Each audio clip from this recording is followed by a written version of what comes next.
కాంగ్రెస్ నాయకులు మాట్లాడుతున్నారు కొంతమంది, అందరం చెప్పట్లా. కొంతమంది నాయకులు కూర్చొని మాట్లాడుతూ ఉన్నారు, నువ్వు ఎలా తిరుగుతావు రోడ్ల మీద చూస్తాం, నాలుగులకు వస్తాం, నాలుగులు చీరుస్తామంటే రండయ్యా బాబు మీకు నాలుగులు తీసి చూపిస్తాం మీకు కోసుకొని. అలాగే మీరు ఒకప్పుడు ఇలా మాట్లాడిన నాయకులందరూ రాజశేఖర రెడ్డి గారు తెలంగాణకి విభజనకి నేను వ్యతిరేకం నేను అన్న చెప్పిన వ్యక్తికి పక్కన ఉన్న కొమ్ము కాసిన వాళ్ళు వీళ్ళందరూ.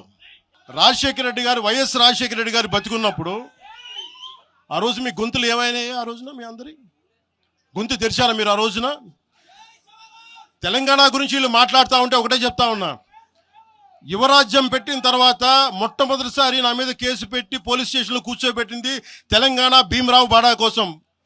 దానికోసం తెలంగాణ మీద మొదటి కేసు నాకు తెలంగాణలోనే పడింది. కూర్చోబెట్టి మీరు అందరూ కూర్చోబెట్టి ఆ రోజు ఒక్కళ్ళు ఏమయ్యారు? ఈరోజు మీరు బెదిరిస్తూ ఉన్నారు, బయటకు వస్తే దాడులు చేస్తారు. మాకు దాడులు కొత్త అనుకున్నారా? మాకు మీరు మహబూబ్ నగర్లో మన కాంగ్రెస్ నాయకులు కూలిస్తే స్టేజే కూల్చేశారు మీరు. మా కార్లు అడ్డం పెట్టి మా మీద దాడులు చేయడం, ఇవన్నీ తట్టుకొని ఇచ్చాం మేము. ఖమ్మంలో మీరు రాళ్ళు దాడులు చేశారు ఆ టైంలో, అప్పుడున్న కాంగ్రెస్ ప్రభుత్వం. ఈరోజు మాకు కొత్త అనుకుంటున్నారా ఇవన్నీ? మీరు చేసే ఈ తాటాకు చప్పుళ్ళకి బెదిరేది కాదు జనసేన, గుర్తుపెట్టుకోండి.